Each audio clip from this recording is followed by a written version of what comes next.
Hello students, how are you? I hope you all are fine. Today we will discuss spirogyra. आज के topic में हम spirogyra को detail में study करेंगे. Taxonomic position, division Chlorophyta, class Chlorophyceae, order Zygnematales, family Zygnemataceae, genus spirogyra.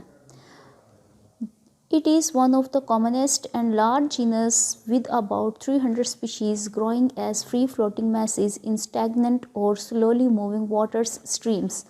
अब ये सबसे ज़्यादा कॉमन और लार्जेस्ट जीनस है जिसकी तकरीबन 300 स्पीशीज़ हैं जो ग्रो होती हैं, फ्री फ्लोटिंग मैसेज हैं और ये स्टैगनेंट यानी खड़े हुए पानी पे, रुके हुए पानी पे ग्रो करते हैं और स्लोली मूविंग वाटर्स यानी जो जैसे कि स्ट्रीम्स हो गई, नदियाँ हो गई, जो पानी स्लोली मूव करता है उसके ऊपर ग्रो करती हैं. Some species for example Spirogyra adnata are attached to the substratum through a basal rhizoidal cell. अब स्पायरोगायरा एडनेटा एक स्पीशी है जो अटैच्ड होती है सबस्ट्रेटम, मीन्स के तह में, सबस्ट्रेटम एंड कहते हैं एंड वाली लेयर्स में, basal rhizoidal cell. The mass of the plants are slimy to touch because the filaments are surrounded by pectic sheaths which when come in contact water forms mucilage. Therefore it is known as water silk or pond scum. अब जो message हैं plants के ये slimy to touch हैं, means के silky type हैं, बहुत ज़्यादा स्लीमी हैं क्योंकि उसकी रीज़न ये है कि जो इनके फिलामेंट्स हैं ये सराउंडेड हैं किसके थ्रू, पेक्टिक शीट्स हैं. ये जब वाटर के साथ कांटेक्ट में आती हैं ये म्यूसिलेज बना देती हैं. Therefore it is known as water silk और पॉन्ड स्कम. यही रीज़न है कि इन्हें वाटर सिल्क और पॉन्ड स्कम कहा जाता है. ये स्पायरोगायरा के कॉमन नेम्स हैं. The spirogyra grows abundantly in spring और स्प्रिंग के सीज़न में ये बहुत ज़्यादा ग्रो करती है. Now plant body. Spirogyra is unbranched with cylindrical cells connected end to end in long green filaments. Spirogyra unbranched है, इसकी कोई branches नहीं है और ये cylindrical cells होते हैं, cylinders की तरह, जैसे सिलेंडर होते हैं लंबे लंबे, इस तरह ये cylindrical cells हैं. ये कनेक्ट होते हैं एक दूसरे के एंड टू एंड और ये लॉन्ग लंबे होते हैं और ग्रीन कलर के फिलामेंट्स होते हैं. The individual cell is cylindrical much longer than broad.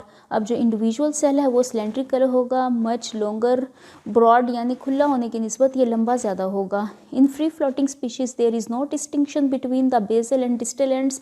और जो फ्री फ्लोटिंग स्पीशीज़ हैं उनके अंदर कोई डिस्टिंक्शन नहीं, कोई इम्तियाज़ नहीं कि उनका बेसल एंड कौन सा है या डिस्टल एंड कौन सा है. Where is in attached forms the lowermost cell develops a rhizoidal outgrowth called hold fast which help in attachment.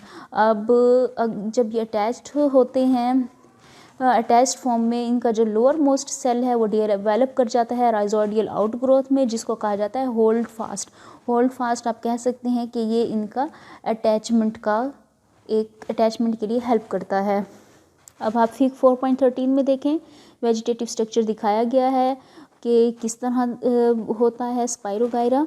आप देख सकते हैं ये सेल वॉल है और फिर इसके अंदर ये स्पाइरल क्लोरोप्लास्ट है. ये थोड़ी थोड़ी कर्व शेप में है, स्पाइरल है, बिल्कुल स्ट्रेट लाइन नहीं है. पाइनॉइड प्रेजेंट है इसके अंदर. ये आप बीच में देख सकते हैं न्यूक्लियस है और न्यूक्लियस इसका किस तरह है. न्यूक्लियस इसका आपको एक फ्लैट रिबन क्लोरोप्लास्ट इसके अंदर है और ये आप बीच में आप देख सकते हैं इसके अंदर न्यूक्लियस है और इसके बाद साइटोप्लाज्मिक स्ट्रैंड्स इसके अंदर प्रेजेंट हैं. Now cell structure. Cell wall. Each cell has a well developed cell wall. हर सेल की अपनी एक वेल डिवेलप्ड सेल वॉल है. The cell wall has 2 layers. अब सेल वॉल की भी 2 लेयर्स हैं. The outer wall is composed of cellulose while the inner wall is of pectin. जो आउटर वॉल है वो सेलुलोज की बनी हुई है और जो इनर वॉल है वो किसकी, पैक्टिन की बनी हुई है. Cytoplasm. The cytoplasm forms a thin lining between the cell wall and the large vacuole. अब जो साइटोप्लाज्म है वो थिन लाइनिंग बना देता है सेल वॉल और लार्ज वैक्यूल के दरमियान. Electron microscope studies show that mitochondria, endoplasmic reticulum, dictyosomes and other cytoplasmic inclusions are also present in the cell.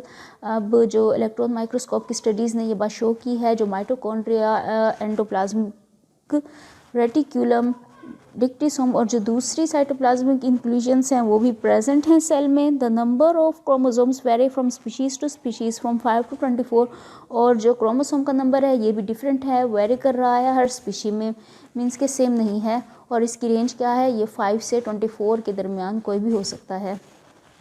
And the next one is nucleus.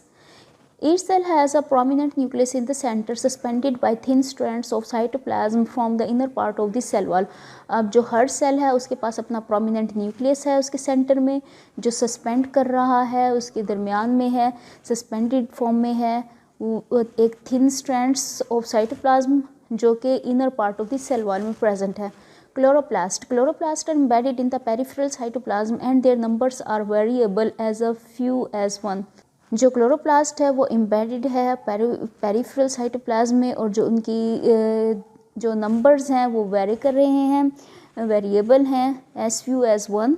The chloroplast are ribbon shaped. अब जो chloroplast है वो ribbon shaped है and spirally arranged, और spirally arranged है, आपने जैसे diagram में भी देखा था, resulting in the prominent and characteristics green spiral on each filament, और जिसके रिजल्ट में प्रोमिनेंट और करेक्टरिस्टिक ग्रीन स्पायरल हैं हर फिलामेंट के। Each chloroplast contains several pyrenoids appearing as small round bodies. आपने डायग्राम में देखा स्मॉल राउंड बॉडीज़ थी, और ये क्या हैं, ये पैरानाइड्स हैं, और सेवरल पैरानाइड्स प्रेजेंट हैं स्पाइरोगायरा पे। The characteristics pigments are chlorophyll a, b, c and d, carotene and xanthophylls. और जो इनके करेक्टरिस्टिक्स पिगमेंट्स हैं वो क्या हैं, chlorophyll a, b, c and d, carotene and xanthophylls हैं। Growth. The growth of the filament can take place by cell division of any cell of the filament except the holdfast. अब जो growth है filament की वो take place होगी cell division के through, किसी भी सेल की, फिलामेंट के किसी भी सेल की जो है डिवीजन होगी जब सेल्स की, तो उसकी ग्रोथ होगी, except holdfast. Just holdfast जो है उसकी नहीं होगी ग्रोथ इस तरह, बाकी सारे सेल की हो जाएगी।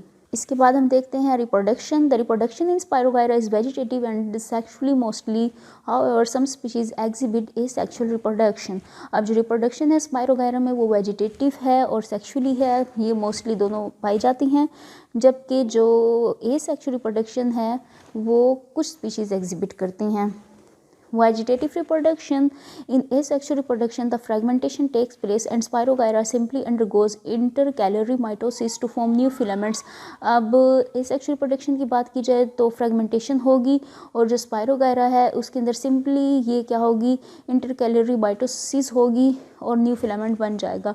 There is no asexual spores in this species, और इन species में कोई भी asexual spores नहीं है। तो स्टूडेंट्स आज के टॉपिक में इतना ही। सेक्सुअल रिप्रोडक्शन हम नेक्स्ट टॉपिक में डिस्कस करेंगे। आई होप आपको अच्छे से समझ आ गया होगा। कोई भी क्वेश्चन हो तो आप कमेंट सेक्शन में जाकर अपना क्वेश्चन पूछ सकते हैं। Thank you.